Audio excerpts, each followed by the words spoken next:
Hey guys, welcome back to Beast Quest of another awesome review of the next exciting book, which is Mortaxe the Skeleton Warrior. We're now on book 6 of the specials. Finally got through it. It's easily one of the best specials, probably the best so far. But that being said, let's get into the, like always, in-depth story analysis and my overall thoughts on this epic adventure. Right then. Tom and Eleanor uh, Tom and Eleanor were not in a good state. They were facing a tough situation, being forced to wear fancy clothes for a royal celebration on King Hugo's birthday. Anyone thinking of anyone thinking of Shrek the Third here? You know, like it's the as a celebration and they have to wear weird clothes and they're not used to it. Yeah. I will give it credit. The joke did make me laugh when Eleanor entered the room and complained about the dress she had to wear. But luckily for our heroes, danger struck and a dark cloud rose above the trees, which Adro appeared to be running towards the stables. Tom and El- towards the stables. Tom and Eleanor quickly prepared to change, joining the wizard. Tom and Eleanor joined Adro, who told the king they would they would be dealing with they would deal with the problem. Yeah, they told the king they would deal with this problem. Our heroes discovered their animals were okay, but the blast had revealed a secret entrance leading to a place leading to a place some considered a legend, the Gallery of Tombs. It contained every body of every previous master and slash mistress of the beasts. Then they discovered Tanner, the original master uh, of the beasts, of his remains and stuff. And next to him was the tomb of Mortaxe. However, it wasn't long before our heroes realized someone else had been here. Then a sudden glow was heading their way. As the blast hit Adaro, yeah, Adaro was now captured by a magical net, and our heroes were ready to face the mysterious attacker. Turns out this was the debut book of Petra, Malvol's newest apprentice at this point. She and Tom got into a duel, allowing Adaro to get free of the magic net, so Petra went for Mortax, resurrecting the warrior and making him face our heroes. So far so good. Tom and Eleanor faced Mortax, who put up a good fight, while Andrew tried to face Petra. The good wizard quickly broke away from Petra in order to help Tom. Only Mortax saw the attack coming and deflected the orb back at Adro with his scythe. With Adro down, Mortax and Petra made a retreat, with Petra claiming this was just the first stage of their plan. Adro filled in our heroes about Mortax, for Mortax used to be a good warrior called Tarek. However, an evil wizard called Jatar got hold of him and turned him into Mortax. However, Tarek remained loyal to Tanner, so Jatar, not wanting to lose Mortax to the forces of good, implanted a heart from an evil beast, making his alliance switch. Mortax was revealed to have the power to control all good beasts. This made Tom and Eleanor more desperate to stop Petra and Mortax. It was at this point when I started to get invested in the plot, because you have a beast that has the ability to control other beasts. So that's interesting. And I do like the backstory with Mortax. That's cool. Tom didn't want to leave Adaro, but he said he would recover. He ordered them to take a special map to help them locate Mortax. While they headed out, Tom sensed the good beasts were in danger. He felt their pain. With a beast connection, thanks to the red jewel, they readied their animals. However, Silver wasn't feeling up to this as usual. Regardless, our heroes set off only to have Tom lose his concentration, feeling the beast's pain. This made Eleanor take charge. She removed the red jewel so Tom could focus better. However, it would mean he could not understand the beasts. However, he knew Eleanor was right. Giving Eleanor a moment to shine, always a plus. Also, it's basically a plot device to stop Tom from communicating with the beasts as well. Suddenly, Epos arrived, and it was obvious she had become a victim of Mortax, as she was preparing to attack our heroes. Tom and Eleanor avoided Epos's attacks, and soon the beast made a retreat, joining Furno in the sky, as the other good beasts of Avantia, now corrupted by evil, arrived at the Great Plains. Then suddenly a large structure arose from the ground, startling our heroes. Tom and Eleanor entered the arena, which was the structure, and saw Mortax on a throne. staring them down, and around them the 6 good beasts were waiting to do battle. Petra was watching from above, taunting our heroes. Mortaxe made Tom's allies turn against him, as well as first Storm, then Silver, and then probably Eleanor as well, as she too turned on Tom. Damn, talk about odds. So everyone's against him now. Tom tried to convince Eleanor to help him, but it was no good. Mortaxe had affected her too. Tom deflected her arrow before she could harm him, but that didn't stop the beast battle, as one by one each beast was eliminated and knocked out cold by their friends. With Eleanor loving every second of it, then Tom had enough. Tom was still struggling. He vowed Petra would pay for what she's done, but soon Tom put it all together. This was a trap to turn everyone against each other. It was revealed that the arena had the power to corrupt all who enter it. I'm guessing it only affects good people, which explains why Silver, Storm, and Eleanor were brainwashed, while the beasts were controlled by Mortaxe, as they had been evil before entering the arena emerged, because they were had Epos attacked before the arena showed up and stuff like that. Tom had a strong will and had managed to resist. So Tom here, he has a strong will, so I can see him resisting it in some way. And you've got Petra, who's basically a witch character, and she's evil in her own right. Plus, she's on Mortaxe's side, and 3, she's a witch. She can usually magic up something to protect herself. But yeah, Tom did his best to avoid Mortaxe's attacks and tried to get close, but no good. And when Tom was winning, Silver and Storm helped out, pushing Tom back. Without his friends on his side, he seemed at a disadvantage. Tom tried tiring Mortaxe out, but that soon backfired, which makes sense. Mortaxe is, after all, mostly skeleton, which lingered into Tom's new plan, Mortaxe's heart. It was obvious that was the key to his powers, hence why he had a leather breastplate to protect it. This is great, but it does have its flaws. This book is great, but it does have its flaws. 1, why are Petra and Tom not affected by the arena? Yeah, I think I just went over this, but anyway. My only guess is, like I said prior, Tom is a strong-willed character, so he can withstand it, but that's a stretch. And as for Petra, well, she's a witch, so it's not much of a stretch that she can create some kind of magic barrier to protect herself. My other issue is Mortaxe has control over the beasts, and yet he doesn't use them to help him beat Tom so far. Yeah, they're injured, but I don't think that would stop Mortaxe from trying it at least. So that's my thoughts on it so far. Tom got into a point where he lost his sword and Storm was not going to let him have it. He was forced to harm his steed for the good of Avantia and succeeded in retrieving his blade. Mortaxe had returned for the rematch was on. So Tom knew even if he defeated Mortaxe, he still would have to fight the others. Then Tom had a plan. He tricked Mortaxe into grabbing him and raged up Eleanor into tricking her into firing an arrow at him.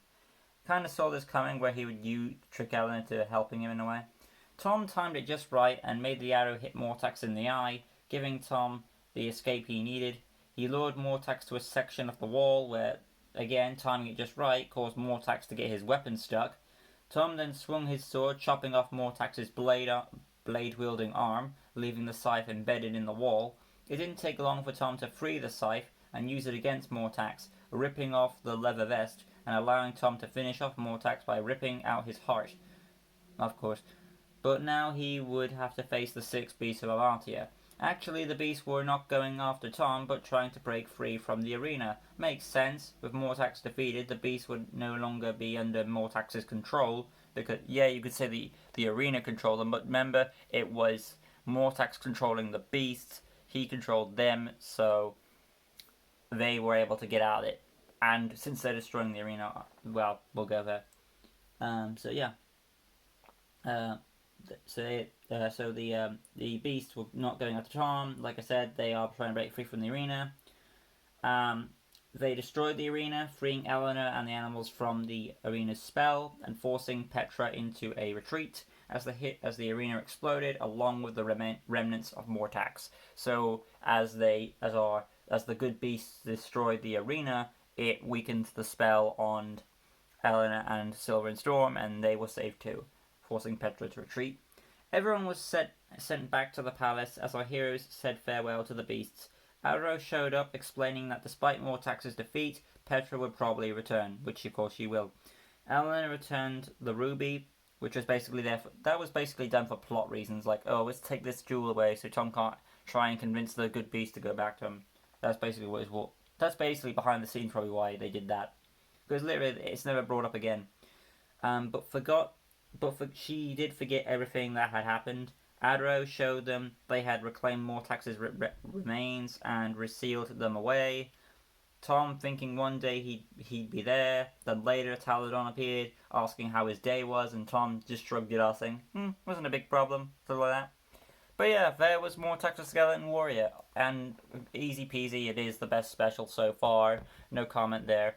Again, there are a few issues with this book, but I don't think it ruins the awesomeness of this book as well. You've got lots of different types of. For me, there's great references here, from references to Scooby-Doo and the Cyber Chase, with like a skeleton warrior running around a stadium, and then you've got his design with Mortaxe. I said this to Adam in one of our recent calls, that if you think about it, he does look like the Lynxy series Dark Lord, with the horned helmet, the shoulder plates, and the big cape. So yeah, there's some symbolism there. So it's just weird seeing that again. When it comes to abilities, not many beasts have the ability to control over other beasts, so that's pretty hashtag OP. And since he's an undead warrior, he's hard to kill. The only way to take him out is to rip out his heart, which is, again, a brutal way to take it down. But as it stands, Mortaxe is a pretty awesome beast. I'm wondering if... Now, it's not shown that... Actually, yeah. I was just wondering, could he, reform his bones? And no, he can't, because when Tom chopped his arm off, his arm remains stuck on the scythe. So, he can't reform his bones. And I don't think neither can Electro, coming back to that other skeleton beast. So the only skeleton beast so far that's able to reform themselves, I believe, is Stritor. But yeah, let's go on to the characters now. Starting off with Tom. He's the base. It's basically another Tom adventure. Tom has the full focus. He's got all the weight on his shoulders because he has to battle not only Mortaxe, Petra. He doesn't get to battle the sixth beast, but he has to stop them from fighting each other. And Eleanor, and Storm, and Silver, so he's got everything against him in this book, which is easy to see why it's the best special so far. Probably has one of the best beast designs so far, as well, when it comes to Mortaxe. But yeah, Tom, again, he gets the most about new, and even though he has things against him, he still finds the way to pull a win. So that's awesome, because we never actually see Tom, I don't think, go up against a beast, or basically which is probably Tom's best book on for himself, because he had to go up against everything. Even in the first book, Furno, he met Eleanor, and they defeated Furno together. Because there's not many books where Tom did everything, and this book he kind of basically did everything. Think about it. So that was probably tiring for him as well. Eleanor is basically the henchman, and yeah, I know Petra is basically the henchman of Malvel, but Malvel's not here, so basically Petra in this book is the main villain, and Eleanor is the henchman. I'm not counting Storm and Silver because they're just tokens, and the good beasts, and yeah, it's a shame. I'll get to that when I can. But yeah, Eleanor, she's the hench girl. It's nice to make her do something unique for a change, which is why another reason why I like Series 24 so much, because of so much different stuff in there. So it was nice. She didn't get much to do, but when she had her evil moments to shine, they were all pretty awesome. And again, I liked the joke at the beginning with her. So even though it wasn't her story, they got her something to do that made her stand out, which is pretty cool. Petra, debut villain. I would count her as the main villain in this book, particularly. Yeah, she's basically MCU's, what's his name? Ronan, the Accuser. He's the main villain of this specific thing, but there's a bigger force at work, and that's basically what Petra is, and the same thing here. So it's pretty cool. Petra gets something main to do, and basically though, all she stands to is to be the emperor of the Colosseum or whatever it is. And she's just taunting our heroes, telling certain things to go there and there. So she could have done something to help Mortaxe win, but she just doesn't, which is a kind of a letdown for her. And then she's forced into a retreat, so... Yeah, the only thing good she did was release Mortaxe, if you think about it. And that's probably helpful from Malvel. Maybe Malvel told her about this place. And it's probably like, how does Malvel know about this? But later on, it makes sense because he was... I think it was Malvel who was once a member of like the Court of the Circle of Wizards, or some sort of group of wizards. Which kind of would... If that... Because I'm trying to remember that right. Because I know like one evil wizard was one of the members of the group of wizards. And if that's the case, it makes sense how he would know about it. But going on to the beast itself now, Mortaxe, again, one of the best beasts so far, able to control a bunch of good beasts. And I know at times, some people, including Adam, I know he gets confused. I think he gets confused on how it works, like, because I got it. It was like, the good beasts were, or even told us how it was working, so I was like, I never felt like the story overwhelmed me. I knew who was under control of what and when. Like, we see Epos appear first, and the arena hasn't spawned yet. So it's thereby, and it's even said on a page that Mortaxe can control good beasts. And since, just to avoid any confusion, I believe the writers knew this, and didn't have the arena show up, so that they can tell us that, hey, the arena's not here, so obviously Mortaxe is controlling him. He's the source of this. So when the arena showed up, that's when Eleanor, Storm, and Silver were mind-controlled. Tom is the only plot hole there, because, like, why wasn't he mind-controlled? And the only reason you can possibly think of is because, well, he does have the golden armor, and that gives him strength of heart, and I'm guessing that kind of helps resist it. Because I believe he does have the golden armor. Yeah, he does. He must have, because he's got the jewel belt and the red ruby and stuff like that, so he probably has. But yeah, I never got confused with the whole little thing there. Great references, great villain, especially great cool design. Mortaxe, great beast. Like his backstory, like everything about him. There's not really much downfalls to him at all. And of course, again, with the ripping heart in reference to Indiana Jones with the Temple of Doom thing. So overall, there's not much. There's a few faults here, but I would say the biggest problem with this book, even though I'll tell you this right now, best special and its faults don't ruin its awesomeness. But even though it's a book, I will say what its flaw is. Its biggest flaw is it promises us a battle with the beast. Tom has to go up against all these beasts, but he actually doesn't, because Petra makes the beasts, or Mortaxe, or whoever, makes them fight each other. And that's kind of a missed opportunity. If they're not full at strength to fight, then you can't use them. You know what I'm saying? And Mortaxe probably what he should have done is probably sent them out first to take Tom out. That way Tom would be basically dead. I mean, it's just and basically I don't get why Mortaxe or Petra did send Mortaxe out first. I get why, new villain, new beast, but intelligence-wise, send the 6 out to tire him, and then you finish him off. Makes sense, and especially with the scythe, it would go along with the old executioner in my motif. Even though the Battle of the Beasts, as the whatever it was called in this book, didn't go how I would plan it, it's still great. I will admit that it's the best. So as it stands, Mortaxe Skeleton Warrior, awesome book, great design, everything's great about it. Tom gets good stuff to do, gets everything to do. Eleanor gets something unique to do. Petra's debut, not the best, but she gets improvement. And then Mortaxe, like I said, he has depending on whose plan it was, Petra or Mortaxe, he has his faults, but he's still an awesome beast. And overall, this story is one of the best specials. I will be getting the other specials. I'm out of specials right now, but I will be getting the next 6 and doing those when I can. But as it stands, hope you guys enjoyed it. If you did, smash the like button, subscribe for the good stuff, hit the notification bell right corner down below, so you can stay tuned with all Beast Quest and other related content on my channel. Upcoming Q&A, also in the ways if you haven't already, make sure to put your questions in for the upcoming Q&A coming on the end of May. So stay tuned with that, and that'll be all from me. I'll see you in the next one. Like always, peace.